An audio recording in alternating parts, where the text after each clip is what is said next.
இவருக்கு வந்து 2 தடவை அசாசினேட் அட்டம், ஒரு ஜெயிலுக்கு கூட்டு போகும்போதே ஒரு வாட்டி அசாசினேஷன் அட்டம் நடந்திருக்கு அவர் மேலே. லாகூர்லேயோ ஐ திங்க் எங்கேயோ இஸ்லாமாபாத் இதுக்கு கூட்டு போகும்போது அங்கே ஒரு அசாசினேஷன் அட்டம் ஏற்கனவே ஜெயில் கிட்டேயே நடந்திருக்கு. பட் இதுலேருந்து என்ன ஒரு இது தெரியுதுன்னா, பாகிஸ்தானுக்குள்ளே வந்து there is something which is roving around. ஒருவேளை அவர் இருந்திருக்க கூடும், அது ஆனால் அவங்க எக்ஸ்போஸ் பண்ண மாட்டேங்கிறாங்க. அதுக்குள்ளே கண்டிப்பாக ஏதோ ஜியோ பொலிட்டிக்கலி பார்க்கும்போது ரொம்ப ஒரு கீக்கட்டான ஒரு நிலைமையில தான் பாகிஸ்தான் இருக்கு. கிளர்ச்சி பாகிஸ்தானுக்குள்ளே ஏற்படுது. அந்த இம்ரான்கான் கட்சி சேர்ந்தவரெல்லாம் போராட்டம் பண்றாங்க. இதை மறுப்பு தெரிவிக்கிற மாதிரி ஏதாவது அந்த அரசு தரப்புலையும் சொல்லலாம்ல. ஏன் இதை செக் பண்ணி பார்க்குறாங்களா? ஒருவேளை டெத் ஆகிருக்கலாம். இது வந்து எப்படி அது எவால்வ் ஆகுதுன்றதுக்காக தான் இப்படி போட்டு இந்த நியூஸ் இது பண்ணி பார்த்துருக்காங்க. ஸோ அதுக்கப்புறம் அவங்களே சப்சைட் பண்ணிருக்காங்க. இது வந்து ஏன்னா ஒரு பெரிய கண்டிப்பாக ஒரு பாகிஸ்தானுக்குள்ளேயே ஒரு பெரிய கிளர்ச்சிகள் உருவாகும். எனக்கு தெரிஞ்ச வரைக்கும். ஏன்னா அவர் வந்து வெளியிலேயே இது பண்ண ஷோகேஸ் பண்ண மாட்டேங்கிறாங்க. உயிரோடு இருக்கும்ன்ற ஒரு இன்ஃபர்மேஷன் வந்து அட்லீஸ்ட் ஒரு இது வரணும். ஏன்னா இந்த தகவல் வந்து ஒரு 3-4 மாதங்களுக்கு முன்னுக்கூட்டி இப்படி தான் வைரலாக வந்துச்சு. அதுதான் அதுதான் இப்போ போட்டு எடுத்து பார்க்குறாங்க. இந்த மாதிரி நியூஸ் கொடுத்தா எப்படி அது ஒர்க் அவுட் ஆகுதுன்ற அந்த ஒரு ஆஸ்பெக்டில் they are working it out. So அவருக்கு லைஃப் த்ரெட் இருக்குது இம்ரான்கானுக்கு. பட் இது வந்து ஒருவேளை ஆசிம் முனீரே இது பண்ணியிருக்கலாமோ அப்படின்ற ஒரு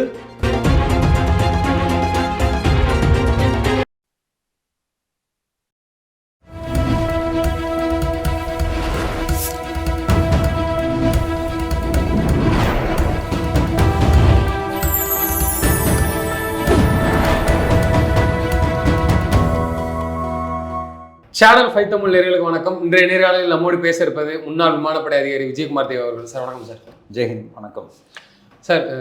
பாகிஸ்தானில் வந்து இம்ரான்கான் வந்து மரணம் அடைந்துட்டதாகவும் அங்கே வந்து கலவரம் மாதிரி நடக்குது. அவங்க கட்சி சேர்ந்த ஆதரவாளர்களும் போராட்டம் பண்ணுறாங்க. ஏன் அந்த தகவலை வெளியில் சொல்ல மறுக்கிறாங்க? என்ன நடக்குது sir? First and foremost thing, பாகிஸ்தானுக்குள்ளேயே நிறைய டர்மாயில்ஸ் நடந்துட்டுருக்கு.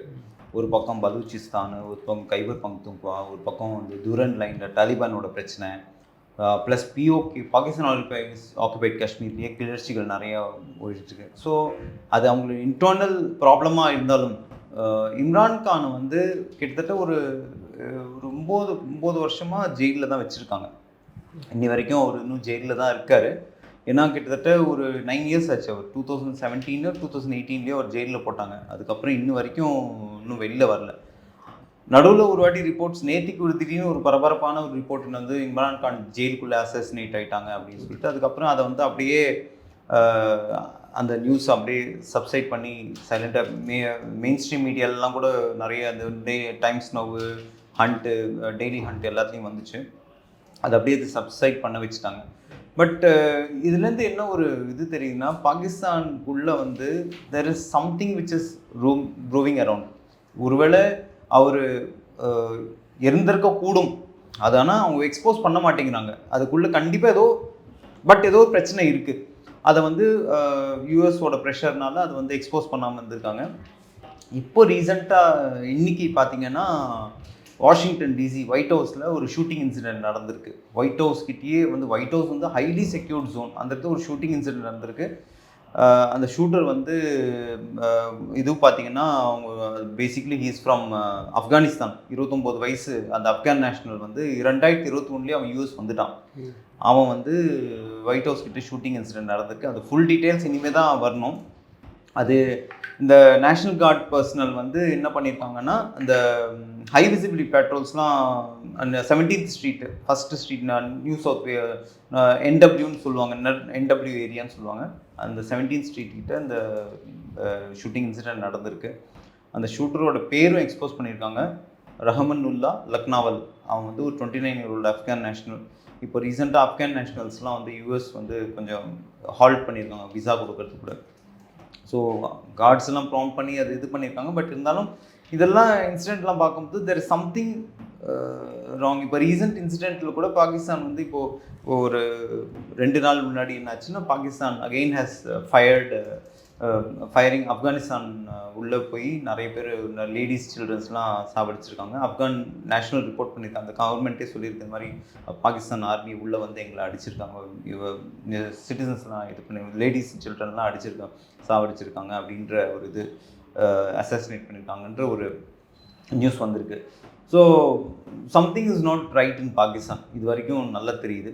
அண்ட் இந்த டெவலப்மெண்ட்ஸ்லாம் எப்படி போகுது, ஏன்னா இப்போ தானே எல்லாமே கொஞ்சம் கொஞ்சமாக ப்ரூவ் ஆகிட்டு இருக்கு, எல்லாமே சேஞ்சஸ் வந்துட்டுருக்கு. இப்போ கொஞ்சம் கொஞ்சமாக China is also moving away from Pakistan. China வந்து ஒரு close ally, one of the most closest ally of Pakistan. இப்போ இந்தியாவோட க்ளோஸ்னஸ் கொஞ்சம் சைனா கூட இப்போ இந்த பக்கம் அந்த சம்மிட்டு இதெல்லாம் வந்ததுனால கொஞ்சம் இப்போ இந்தியாவோட க்ளோஸ்னஸ் இப்போ ரீசெண்டாக நரேந்திர மோடிஜி போயிட்டு வந்தார், பிஎம் போயிட்டு வந்தார்.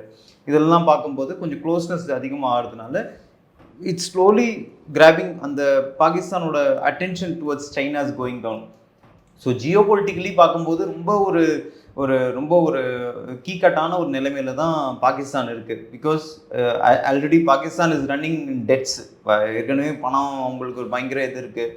ப்ளஸ் இன்டர்னல் ஃபைட்டிங்கு, இந்த பக்கம் பாகிஸ்தான் ஆப்கானிஸ்தான் ஃபைட்டிங் நடக்குது, இந்த பக்கம் வந்து பலூச்சிஸ்தானோட இது நடக்குது, அந்த பக்கம் கைபர் பங்க்டுங்கா, பிஓகே.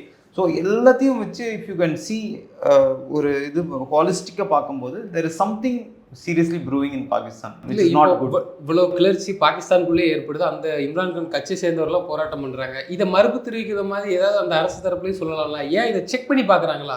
ஒருவேளை டெத் ஆகிருக்கலாம். இது வந்து எப்படி அது எவால்வ் ஆகுதுன்றதுக்காக தான் இப்படி போட்டு இந்த நியூஸ் இது பண்ணி பார்த்துருக்காங்க. ஸோ அதுக்கப்புறம் அவங்களே சப்சைட் பண்ணிருக்காங்க. இது வந்து ஏன்னா ஒரு பெரிய கண்டிப்பாக ஒரு பாகிஸ்தானுக்குள்ளேயே ஒரு பெரிய கிளர்ச்சிகள் உருவாகும். அண்ட் இதனால ஒரு 2 ஆஸ்பெக்ட் வரும். ஒன்று, பாகிஸ்தான் நவ் இப்போ as such ஜென்ரல் வந்து ஃபீல்ட் மார்ஷல் ஆகிட்டார். ஜென்ரல் ஆஷிம் முனீர் வந்து அவரே self styled field marshal. Government வந்து அவருக்கு பவர்ஸ்லாம் அதிகமாக கொடுத்து ஃபீல்ட் மார்ஷல் ஆக்கிட்டாங்க அவரை. இப்போ அடுத்த ஃபீல்ட் மார்ஷல் ஆனதுனால அவர் ஒருவேளை 2 பாசிபிலிட்டிஸ். ஒன்று, கிளர்ச்சிகள் வெடித்து பெரிய இஷ்யூ ஆகி கவர்மெண்ட் திருப்பி ஃபாலோ ஆகி ஒரு பக்கம் வந்து திருப்பி ஆர்மி டேக் ஓவர் பண்ணுறதுக்கு வாய்ப்பு இருக்குது. இல்லை அதெல்லாம் ஸ்மூத்தாக இல்லாமல் எலெக்ஷன்ஸ் நடந்து திருப்பி இது வேறு கவர்மெண்ட் வரதுக்கு வாய்ப்பு இருக்குது. பட் மோஸ்ட்லி இது வந்து அந்த ஏன்னா ஜியாவுல் ஹக், ஜென்ரல் ஜியாவுல் ஹக்குலேருந்து ஜென்ரல் பர்வேஸ் முஷரஃப்லேருந்து அதே இதில் தான் பாணியில் தான் வந்துட்டுருக்கு பாருங்கள். ஒரு வாட்டி கூ நடக்கும் பாகிஸ்தானில், உடனே ஒரு மிலிட்ரி டேக் ஓவர் நடக்கும். அந்த இதை நோக்கி போகுதோ அப்படின்னு ஒரு சந்தேகம் தான் வந்துட்டுருக்கு. அது கூடிய சீக்கிரம் மேபி இன் 1 or 2 monthsக்குள்ளே தெரிய வரும். மீன் உயிரோட இருக்கிறாரா இல்லை இருந்துட்டாரான்னு சொல்லி.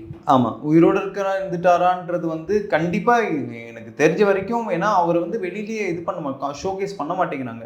உயிரோடு இருக்கும்ன்ற ஒரு இன்ஃபர்மேஷன் வந்து அட்லீஸ்ட் ஒரு இது வரணும். ஏன்னா இந்த தகவல் வந்து ஒரு 3-4 மாதங்களுக்கு முன்னுக்கூட்டி இப்படி தான் வைரலாக வந்துச்சு. அதுதான் அதுதான் இப்போ போட்டு எடுத்து பார்க்குறாங்க. இந்த மாதிரி நியூஸ் கொடுத்தா எப்படி அது ஒர்க் அவுட் ஆகுதுன்ற அந்த ஒரு ஆஸ்பெக்டில் they are working it out.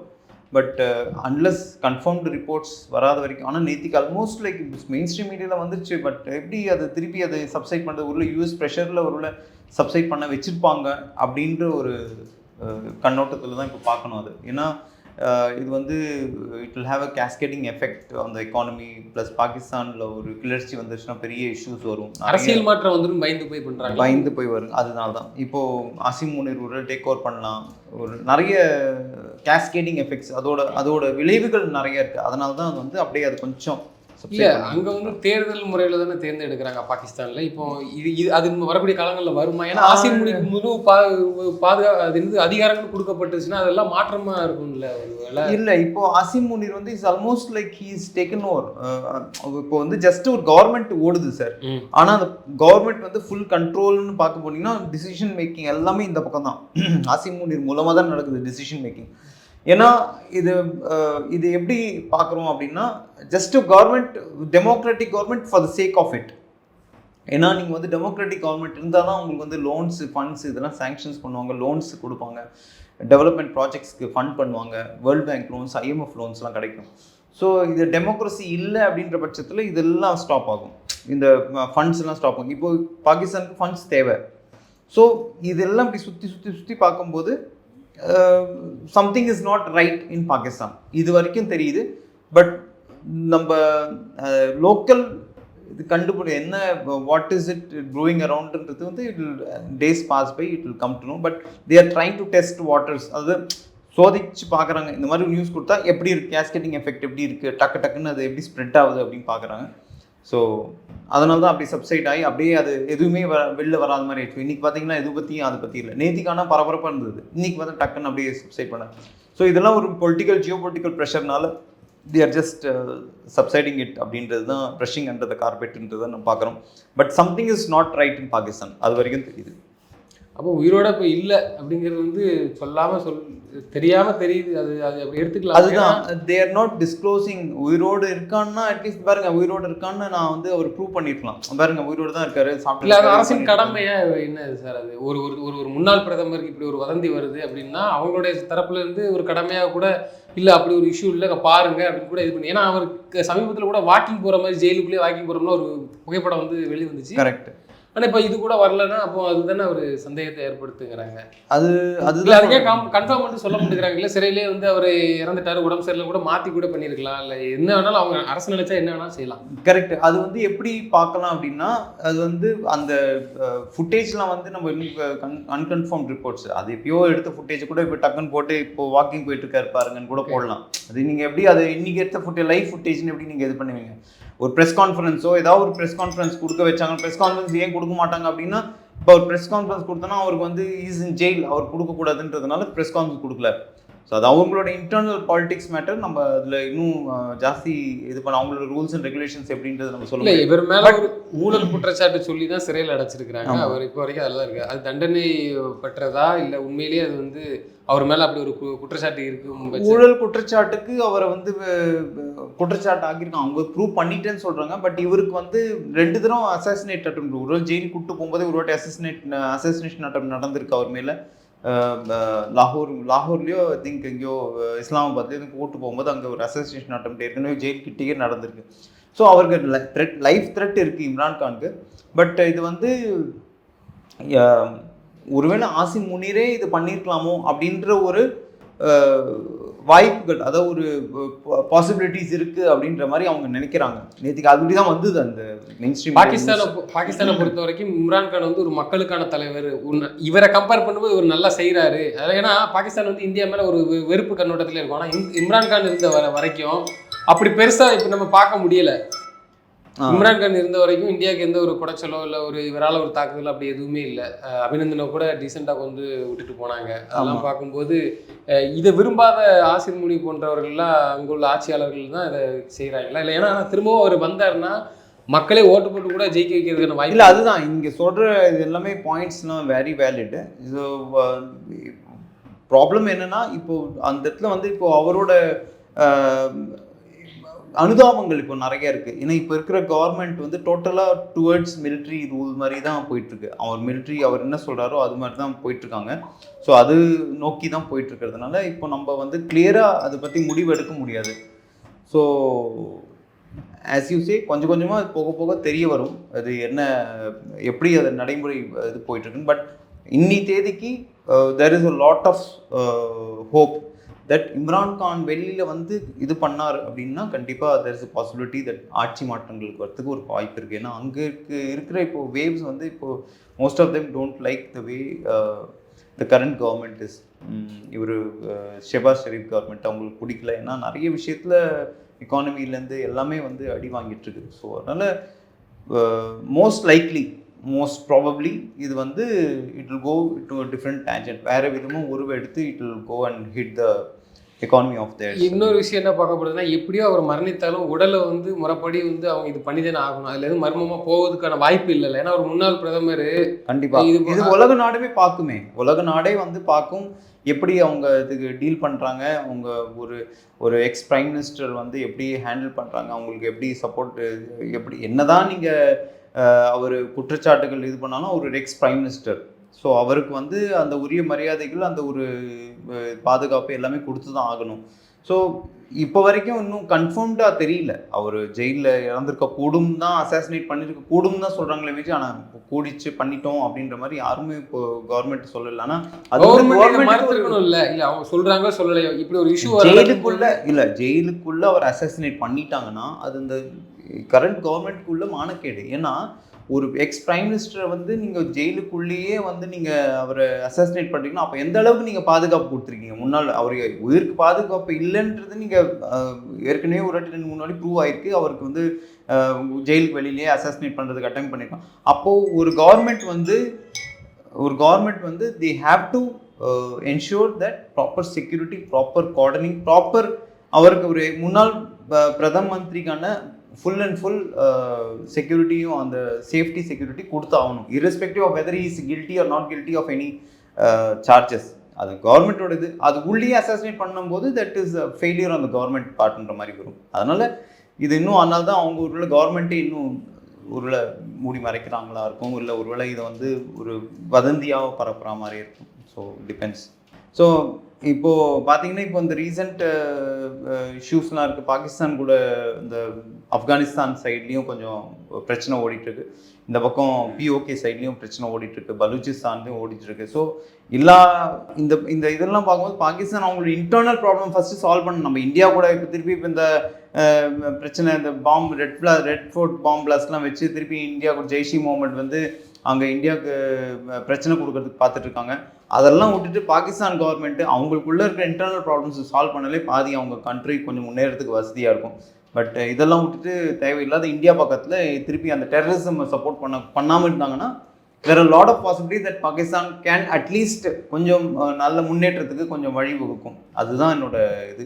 ஏன்னா இப்போ இருக்கிற நிலைமைக்கு Pakistan is very bad situation, monetarily ரொம்ப பேட் சுச்சுவேஷனில் இருக்குது.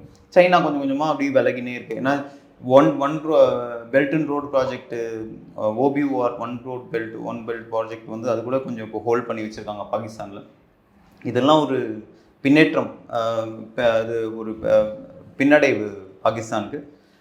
ஸோ இதெல்லாம் திருப்பி சரி பண்ணால் தான் Pakistan can come up to good level. நிச்சயமாக சார். தொடர்ந்து தங்களது கருத்துக்களை பற்றி நன்றி. வணக்கம். ஜெய்ஹிந்த்.